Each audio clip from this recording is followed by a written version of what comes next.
สบายดีมาพบกับรายการข่าวด่วนแต่บ่ด่วนเนาะมื้อนี้มื้อนี้เป็นเวลา1 โมงปลายของวันที่5เนาะนี่ข้าพเจ้าอยู่ที่วงเวียนเดินท่านหลวงหรือว่าวงเวียนพลเข่งเนาะเดะรายงานมื้อนี้สภาพโดยรวม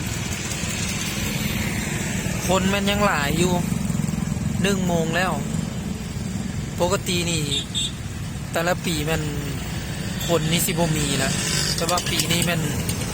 ถือว่าแปลกหลาย1 โมงครึ่ง2 โมงยังแล้วบ่อนจอดรถคอกรถเมี่ยงก็ยังเต็มอยู่คนก็ยังหลายอยู่คือเก่านอสภาพรถแออัดพอสมควร